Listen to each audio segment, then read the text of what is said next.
برادر دیگه سوال کرده که در روز رمضان کسی که با زن خود بخوابد در یک بستر یا زن خود را بوسه بکند روزیش فاسد می شود؟ دوستان سوال میکنن که در ماه مبارک رمضان ما با همراه نامزاد خود پشت گوشی صحبت میکنیم و منی ما خارج میکنیم. عزیز سوال کردن که خود ارضایی در رمضان مفسد روزه هست یا خیر؟ برادران عزیز و گرامی، اولی که خود ارضایی یک عمل گنده، یک عمل بدبوی هست که نباید مسلمان به این عمل دست بزنه. و باز در ماه مبارک رمضان که ماه طاعت و بندگی و ماهی است که انسان ها غرق در رحمتن، غرق در مغفرتن، ماهی است که خیلی زیاد تلاش بکنن از خطا و اشتباه دوری بکنن. حتی در این ماه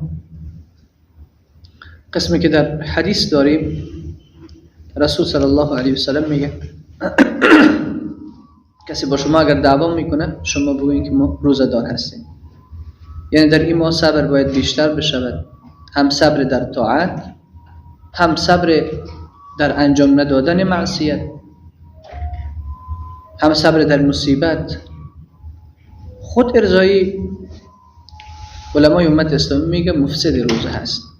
بر علاوه ای که گناه داره روزه هم فاسد میکنه. او انسانی که عمل مرتکب شده بر علاوه ای که روزش فاسد شده گناهگار هم شد، چون این عمل حرام است که یک مسلمانی را انجام بده.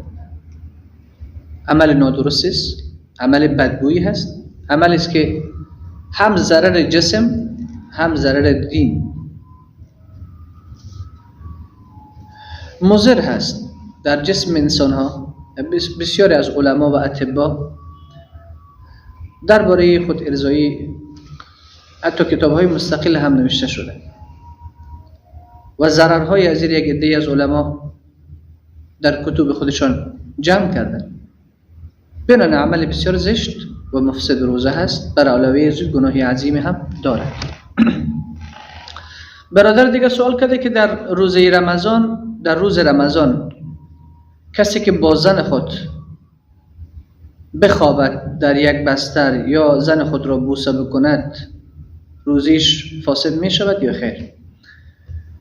برادران عزیز، بوسه کردن زن در ماه مبارک رمضان اجازه هست در صورتی که یک انسان کنترل داشته باشه و از او بیشتر را انجام نده که سبب فساد روزش نشه. بوسه کردن اجازه است در صورتی که از او بیشترش انجام ندهد.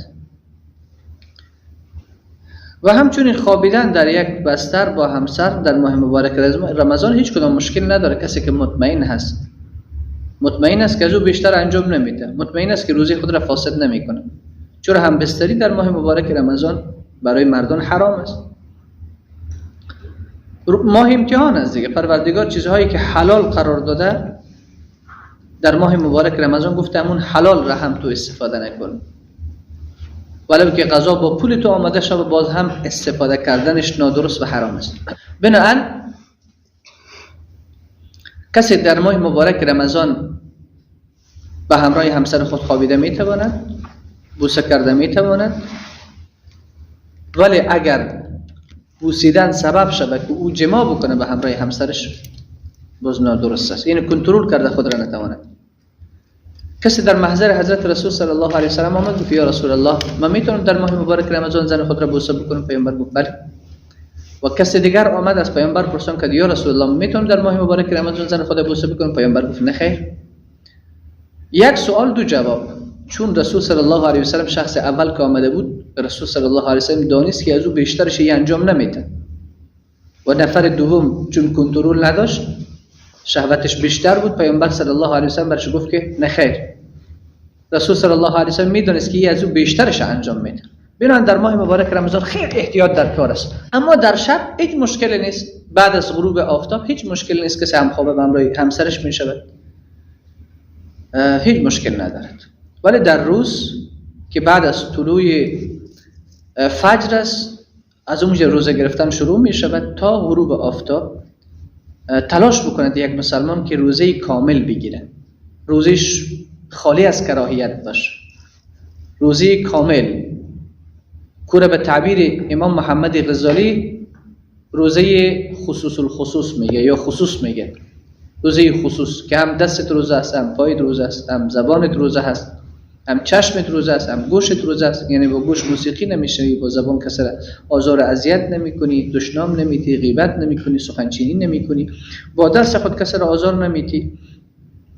و روزه خصوص الخصوص را محمد غزالی صاحب گفته حتی در ماه مبارک رمضان دوستان خدا، اولیای الهی فکرشان هم روزه بود، فکرشان هم به سمت گناه نمیره و فکر خود هم گناه را خطور نمیدادن، که به او حد که ما نمیتوانیم برسیم، ولی حداقل روزه خصوص داشته باشیم، روزه‌ای که قبول هست، روزه‌ای که مهر قبول الله برش میزنه، روزه خصوص است که هم نخوریم، هم ننوشیم، هم امروی همسری که حلال است برای ما جما نکنیم، دست ما روزه باشه، زبان ما روزه باشه، چشم ما روزه باشه، گوش ما روزه باشه. این همین روزی است که الله از بندگان خود خواهان است.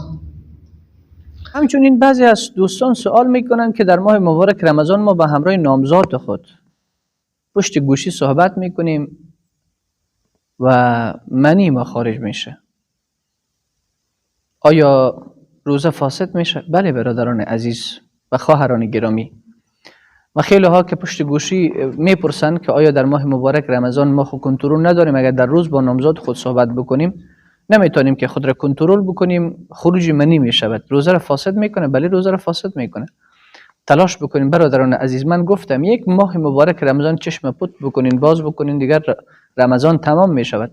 720 ساعت است تقریبا، یعنی نزدیک به 3 روز یا 4 روز می شود که از ماه مبارک رمضان میگذرد. 3 روز شد که از ماه مبارک رمضان گذشت. خیلی سریع به شتابان این ماه از پیش ما می رود. تلاش بکنیم که یک ماه هست، به معنای درستش استقبال بکنیم از این ماه. روز صحبت نکند عزیزی که نمیتواند کنترل بکند خود را، شب به همراه نامزاد خود صحبت بکند، به خاطری که اگر خروج منی شود این همه زحمتی که کرده روزیش فاسد کرده و در ضمن گناهگار هم میشه، چون قصدن او میدانه که من کنترل کرده نمیتونم این عمل را انجام میده و گناهگار میشه. برادر دیگری سوال کردن که زکات